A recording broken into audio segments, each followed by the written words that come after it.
E embora ainda não esteja ali espelhado, o tema de hoje é a continuação do estudo do Evangelho segundo o Espiritismo. Vamos falar sobre o capítulo 3, que se intitula Há muitas moradas na casa do meu Pai. Então, se calhar, iríamos começar por fazer um breve enquadramento à altura, ao momento em que estamos então a estudar. Então, Jesus encontrava-se reunido com os discípulos na última noite que antecedera à sua crucificação. Portanto, remetemos-nos à última ceia. Os discípulos ainda não tinham entendido o propósito de todos os acontecimentos até então, nem mesmo tinham percebido que Jesus estava a referir-se claramente à sua morte iminente. No entanto, encontravam-se transtornados com a revelação de que Jesus os iria deixar. Depois de lavar os pés, e esta é uma passagem que todos que têm conhecimento, é uma entre muitas. Portanto, depois de lavar os pés um a um, como símbolo da purificação espiritual, informou que um deles o haveria de trair. E revelou também que brevemente estaria de partida para um lugar em que eles não o poderiam seguir. Além disso, afirmou que Simão Pedro o negaria naquela mesma noite e que ele próprio não acreditou. Perante a antevisão do que viria a acontecer no dia seguinte, Jesus teve a preocupação de orientar, preparar e consolar os seus discípulos e, mais uma vez, tanto como nas suas ações como no seu discurso, deixa ensinamentos valiosos, orientadores e de uma beleza extraordinária que devemos tomar como base na sabedoria do bem viver ainda hoje. Por tudo isso, Jesus inicia o seu discurso dizendo, e agora vou transcrever mesmo o versículo: Não se turbe o vosso coração, crendo em Deus e crede também em mim. Há muitas moradas na casa do meu Pai. Se assim não fosse, eu vos teria dito, pois vou preparar-vos o lugar. E depois que eu me for e vos aparelhar o lugar, virei outra vez e tomar-vos-ei para mim, para que lá onde estiver, estejais vós também. Isto está escrito no Evangelho de São João, no capítulo 14, versículos de 1 a 3. Então, este diálogo que Jesus proferiu, que é uma parte do discurso, do chamado discurso da despedida, à semelhança de todos os outros exemplos que nos deixou na sua passagem pela terra, é atemporal. Enquadra-se no momento em que os discípulos se encontravam naquela altura, mas continua a ser um ensinamento muito atual para os dias de hoje e de extrema importância para todos que nos encontramos no caminho da evolução. Perante a angústia e a incerteza, ou seja, não se turbe o vosso coração, que é a frase com que ele inicia o discurso. Nesta fase de abertura, Jesus começa por fazer um apelo direto às emoções dos discípulos. Reconhece a ansiedade em que se encontravam e busca acalmar os seus medos. Esta frase não é meramente uma sugestão, mas sim um comando, indicando que quem crê fortifica-se, capacita-se para obter a resposta às circunstâncias que se podem apresentar perturbadoras em qualquer altura. Credes em Deus, crede também em mim. É a outra frase que ele diz a seguir. Crer em Jesus, como se crê em Deus, é uma declaração profunda da sua divindade. Crer em Deus e em Jesus sublinha a unidade entre o Pai e o Filho. E a outra palavra, que é a outra frase, que é aquela pela qual nós nos vamos focar hoje, há muitas moradas na casa do meu Pai. Podemos começar logo com a imagem da casa de um pai com muitas moradas, não é? Que é uma coisa altamente reconfortante e reveladora, mais ainda para a altura, não é? O conceito de muitas moradas transmite o sentimento de abundância e até de inclusão, não é? Todos os estados de alma, independentemente do seu estado de evolução, serão acolhidos. E por fim diz-nos também, e depois que eu me for e vos aparelhar o lugar, virei outra vez e tornar-vos-ei para mim, para que lá onde estiver, estejais vós também. Isto é sobretudo um ato de misericórdia e de compaixão. No fundo, ele propõe-se a ir à frente, a preparar o lugar e a trazer... Mas preparar o lugar não é só dar-nos já algo feito, Acho que o principal é que ele vai nos dar, transmite-nos a ideia de que todos teremos a oportunidade e vai-nos ele transmitir e dar-nos a oportunidade do conhecimento necessário para que também nós tenhamos a oportunidade de chegar ao Pai. Na certeza que nunca estaremos sós e onde estivermos, Ele também estará. Nós também temos alguma cota de responsabilidade para chegar até lá, não é? E esta é uma passagem que transcende o tempo e a cultura. Oferece verdades e promessas atemporais a todos os que creem em Jesus. Fala dos anseios mais profundos do coração humano, por segurança, pertença e vida eterna, chegar à eterna felicidade. As palavras de Jesus fornecem uma base de esperança e de certeza que podem sustentar a cada um através das provações e incertezas da vida. Ao meditarmos nestes versículos, somos lembrados ao profundo amor e cuidado do nosso bom Jesus, que se propõe a preparar um lugar para nós, com a promessa de que um dia também nós, cada um de nós, terá lugar nessa morada do Divino. Esta preparação não é meramente um ato físico, mas sobretudo espiritual, que Ele próprio exemplificou na sua passagem pela Terra, através das suas atitudes e, sobretudo, na partilha do conhecimento moral. Existem, então, várias interpretações para estas palavras. Mas uma coisa conseguimos unificar, ou seja, a unanimidade que quando se refere à casa do Pai, não é, e às diferentes moradas, refere-se à espiritualidade, ao estado a que cada um se encontra e, sobretudo, à certeza que, tal como na casa de cada pai aqui na Terra, também no mundo espiritual, cada filho será acolhido de igual modo e com o mesmo amor, onde terá o seu lugar de acordo com o seu estado de compreensão, evolução e entendimento moral, para, enfim, morar e continuar a aperfeiçoar-se. Mas também se refere à pluralidade dos mundos, aos diversos planetas, às galáxias e aos universos e aos possíveis intercâmbios que aí poderão advir. Este tema, não sei se tiveram a oportunidade de assistir, mas no início deste ano, creio que em março, abril, houve um seminário que tocava de uma forma mais abrangente este tema. Foi um seminário muito interessante, vieram pessoas entendidas do assunto, até fora deste mundo da espiritualidade. Eu acho que quem não conseguiu assistir e tiver curiosidade, eu julgo que existe uma gravação, podem sempre perguntar à Arménia ou à Isabel, que vos será disponibilizada. Portanto, nós não vamos alargar-nos muito aqui, mas ficamos já com esta ideia de que não estamos a sós no cosmos. Então, continuando então a nossa análise sobre o tema,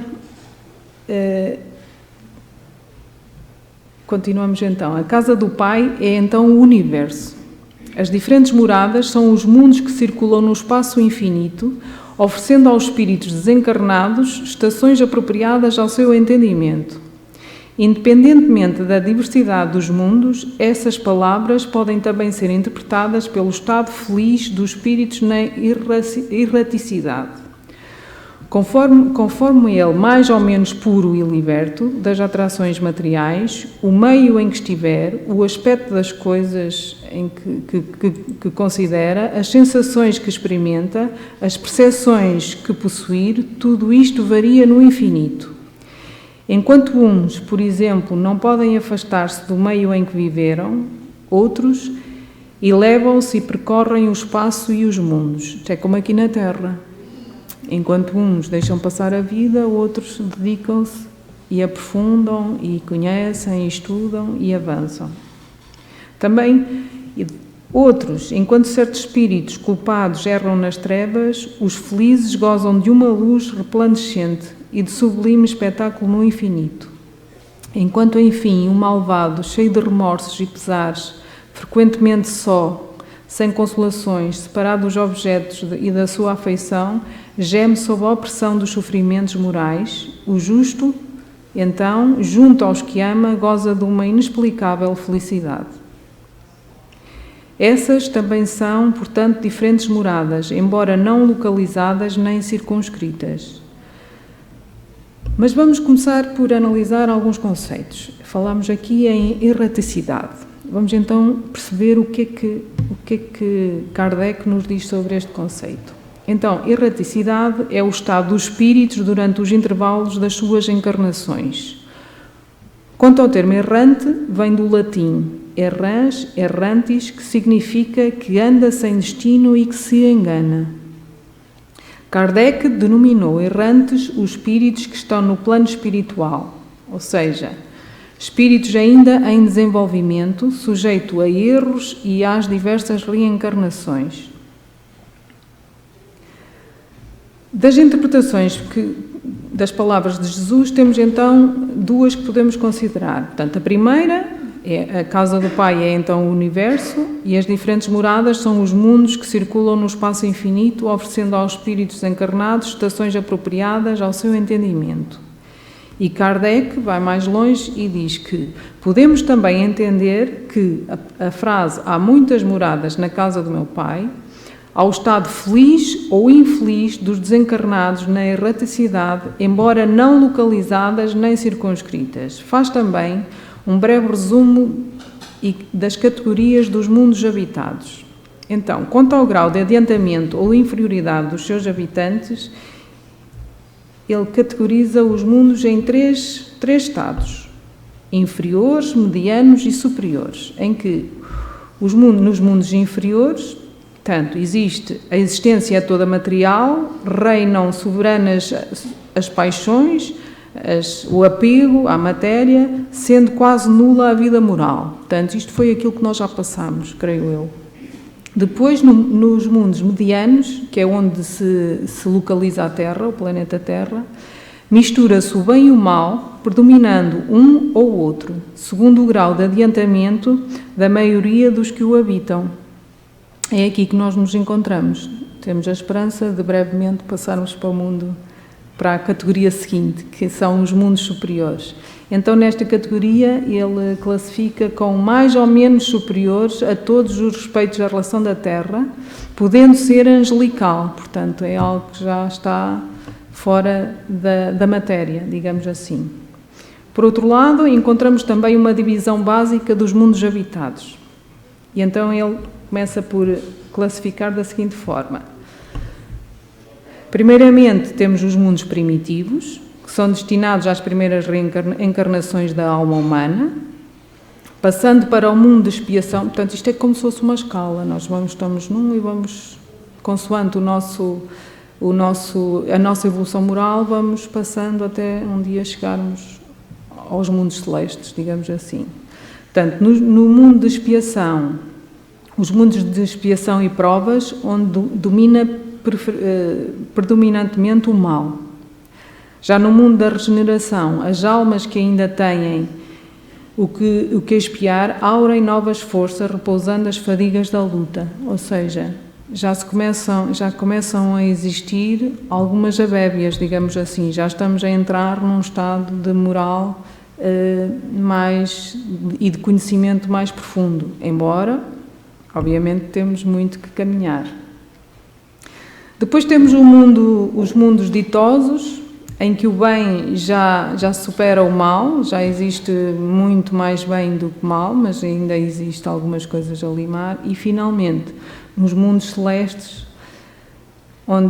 que são as chamadas habitações de espíritos já depurados, onde reina exclusivamente o bem e livre de qualquer tipo de matéria.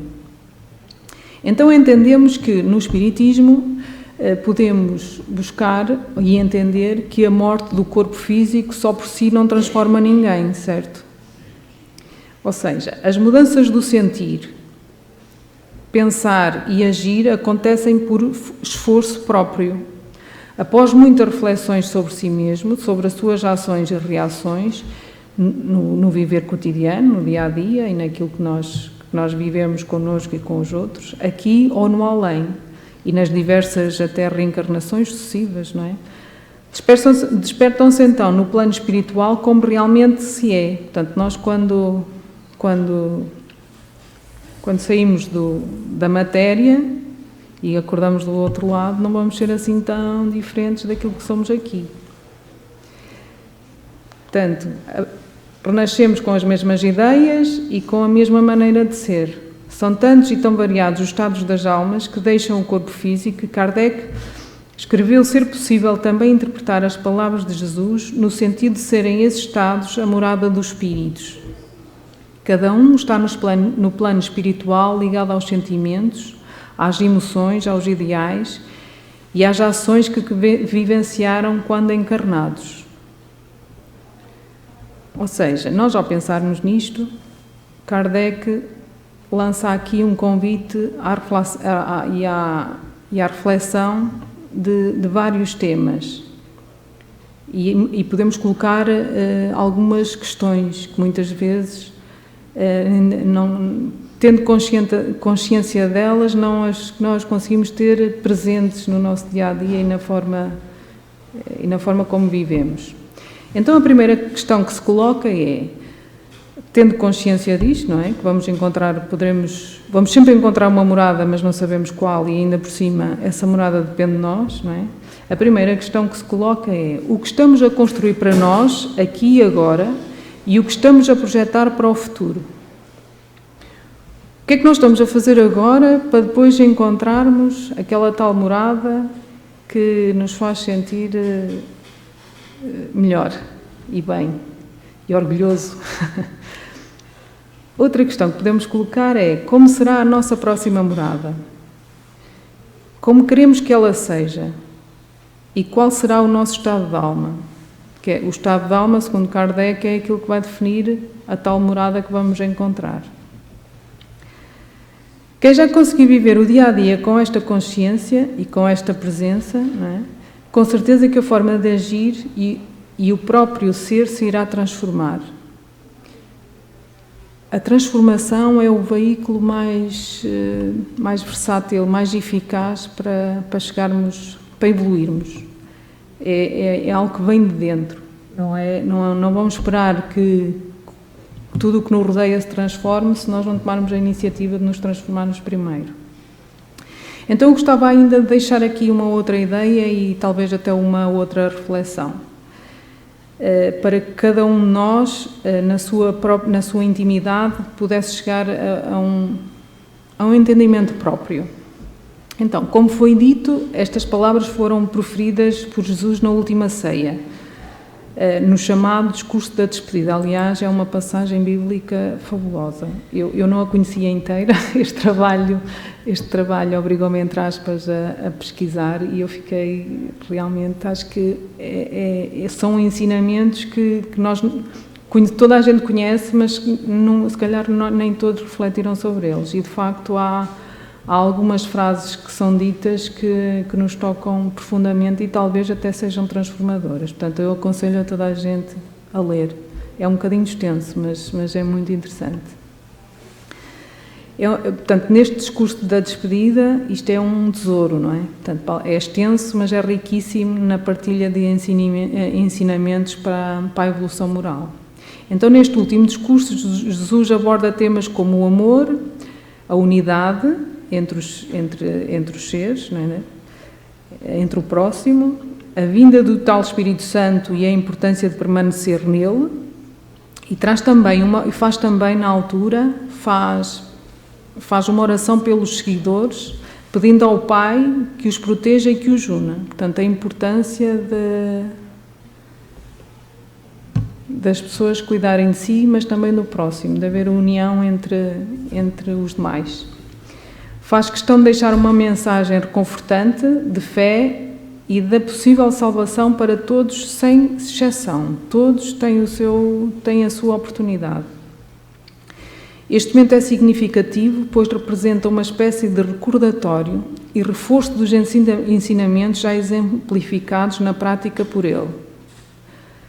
Há muitas passagens bíblicas em que ele demonstra o seu amor, a sua misericórdia e muitos outros sentimentos importantes que nós até hoje valorizamos. São deixadas as últimas instruções e encorajamentos de Jesus antes da sua crucificação, mas agora sem qualquer tipo de rodeios, romantismos ou parábolas. Há uma parte na Bíblia em que Jesus tenta mostrar a realidade mas através de parábolas, não há um discurso direto. Ele aqui diz mesmo, eu sou a verdade, o caminho e a vida, não se turbe o seu coração. Ele aqui é muito direto, e é aqui que os discípulos, havia discípulos ainda nesta ceia, ainda neste momento, que tinham dúvidas, e é nesta passagem, neste discurso, que eles realmente reconhecem que é algo divino e que vinha mesmo do Pai, mas infelizmente tiveram pouco tempo para depois vivenciar essa certeza. Subentende-se em muitas das suas orientações que o verdadeiro Deus, o divino, está dentro de nós. O que muitas vezes procuramos fora não está fora, está dentro de cada um. Então, quando ele diz, há muitas moradas na casa do meu Pai, devemos também despertar para a consciência da cota-parte de responsabilidade individual na atribuição dessas moradas que já estão disponíveis para todos e para cada um. É da responsabilidade de cada um prosseguir na caminhada da evolução moral através do conhecimento, das boas práticas e, sobretudo, sobrepor o amor que Jesus nos ensinou em todas as ações, intenções, palavras e pensamentos, bem como nas relações para conosco e para com o próximo. É necessário também acrescentar misericórdia e compaixão. Quando ainda não conseguimos a morada que almejamos, na certeza que um dia fizermos, na nossa parte ela será uma certeza. Às vezes nós a primeira reação que temos quando não obtemos aquilo que queremos, a tal morada que almejamos, é a revolta. E é preciso olhar para dentro e sabermos quem somos e ter alguma compaixão por nós próprios, para depois nos reforçarmos e podermos caminhar ao encontro dos nossos projetos e dos nossos objetivos. Então, a grande mensagem que esta passagem nos deixa é: façamos então a nossa parte, porque certamente, isto é uma certeza, as ajudas serão imensas e vêm de todo o lado, de sítios onde nós menos esperamos. Portanto, eu acho que a grande mensagem desta passagem não, é um discurso direto, mas é um discurso íntimo. Há várias frases que Jesus fala, e quando ele diz, eu sou a verdade, o caminho e a vida, ele, Jesus mas eu também sou. Eu, Maria, eu, Carla, eu, António, e é algo que já está dentro de nós. Portanto, não vale a pena nós procurarmos fora aquilo que já temos dentro. Temos é que reforçar e acarinhar e ir avançando nas vicissitudes da vida. Esta era a mensagem que eu vos trazia. É um pequeno excerto, havia muita coisa mais a dizer, mas eu espero que tenha sido tão útil para vocês o quanto foi para mim. Portanto, muito obrigada.